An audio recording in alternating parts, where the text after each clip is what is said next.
Good day, wonderful people. Welcome back to the channel, and I'm really glad and really happy to see all of you, especially in this new year of 2026. I hope that you'll be really blessed here. And on this channel, we're gonna keep learning about the gospel, learning about the Bible, and learning about God and our lovely life of faith that we are living. So today, we're gonna do a weekly inspiration lesson, and this is part of a series. So this series, we keep having some direction for every week. If you're interested in that kind of content, feel free to subscribe. And also today, we're going to talk about a really exciting topic, and I hope that you find value in it. If you do, please hit that like button and tell YouTube about it. So today, we're going to talk about a topic on living for one another, living for each other, but in a really, really amazing way. There's some really interesting things that I would like to share, and also about how to be successful in our relationships with one another, and especially with God too. So let's get right into the message.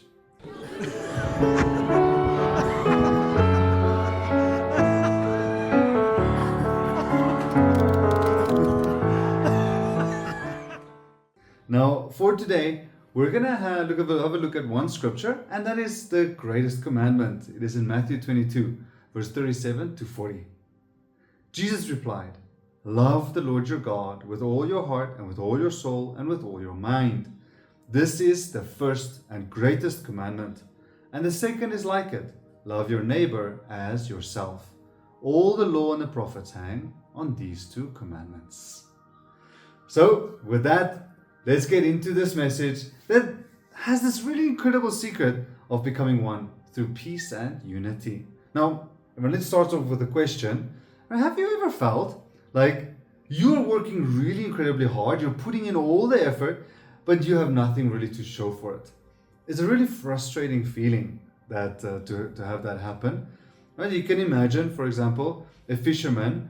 Maybe they spend all night out in the cold sea casting their net that they've spent weeks on weaving, but they just find every single fish that they almost catch, it just slips through their net. Now, if he wove only the threads horizontally, then he could sweep the entire ocean with it, but he would still come out empty.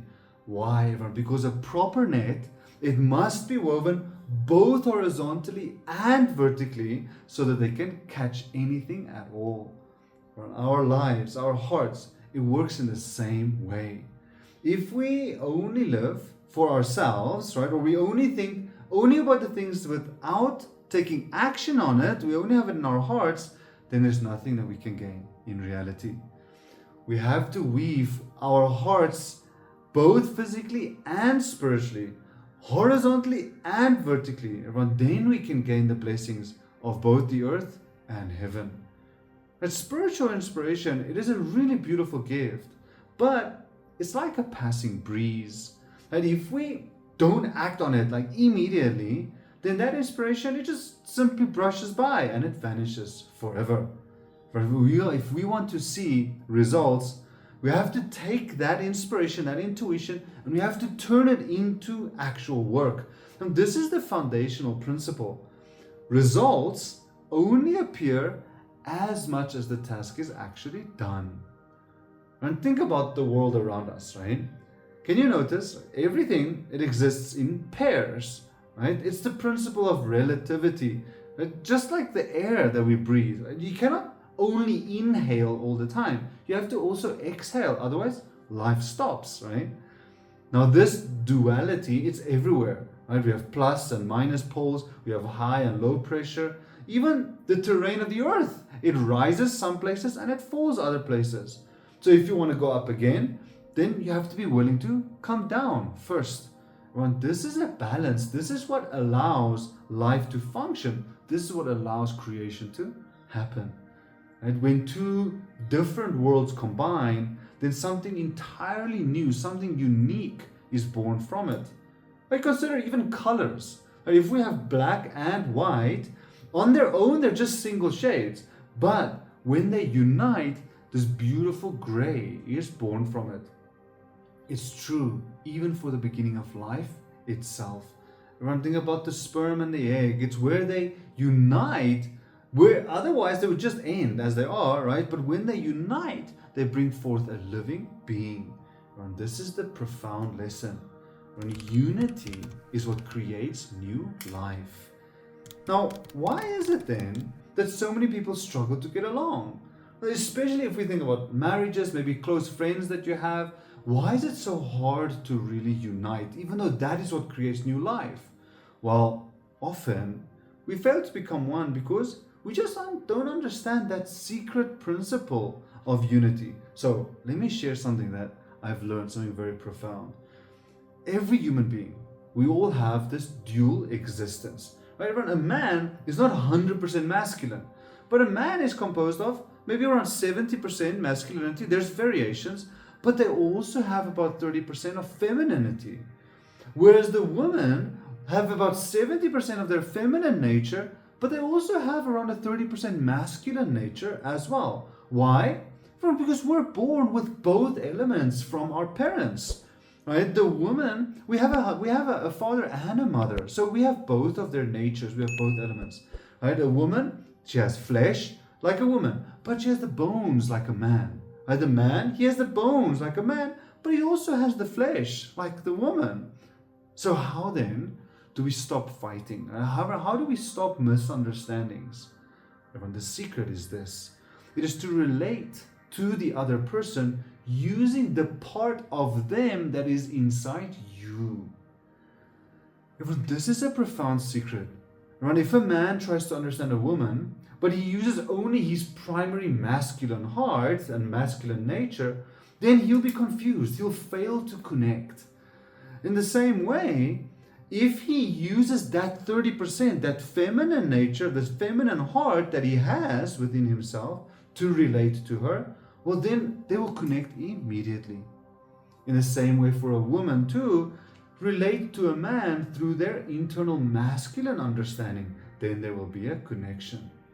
And when you stop treating people according to your own instincts and you start actually aligning yourself with their heart, that's when true peace and harmony start to grow. When we relate with their heart. This is the secret. And this principle of unity, it's not just between only human relationships. Of course, on this channel, we're talking about our relationship with God, with the divine. This is the key to our relationship with the divine. Since God, He is a spirit, right? John 4:24, we cannot expect to actually connect with Him if we only approach Him physically. No, everyone, it's like if we do that, that's like trying to graft two trees together. Right? Now, if the quality and composition don't match, then they'll never take hold. There'll be no fruits on that tree. Eventually, the trees will die. And if we want to become one with God, we have to relate to Him spiritually. We have to relate through our divine nature. Yes, we have a physical nature as our essence on earth, but God also possesses that human heart, that heart of the human nature, so that He can understand us perfectly because He created us. So He has to have that. So when we take action while loving and being one with God, that's when we are participating in that second creation. And just like when you mix a yellow and a red, then it creates an orange, it creates a new color, right? When a human being unites their efforts with God's will, they bring forth something that has never existed before. If we only work together with other humans, then we can only produce the human things, right? It's like mixing black with black. It's only going to produce more black, right? But when the absolute God and an absolute human, when they become one, then an artwork of the divine and human nature is born from it. And each of the things that we create are unique because we're united with the Trinity in love. So different forms, it all gets created depending on that union. And this is how we should live our lives every day. And when we're united together with God, our work becomes an artwork. Right? All of our actions, it becomes diverse, it becomes really effective.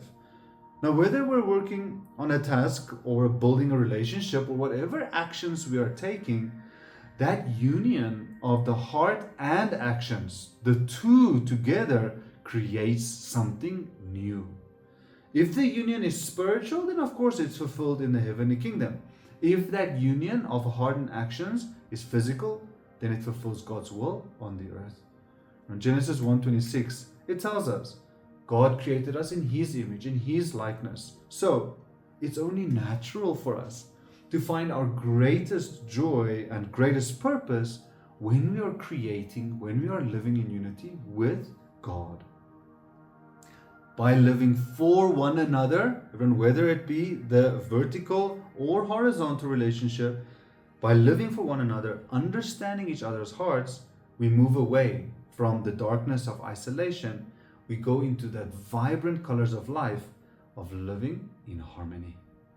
And I truly hope that you can take this message to heart and that you found inspiration. If you have, then please let YouTube know and hit that like button. Other than that, I'll see you all again next week. Feel free to subscribe if you're interested in more content and learning about the gospel and our faith. Otherwise, I'll see you again next time. Have a lovely week.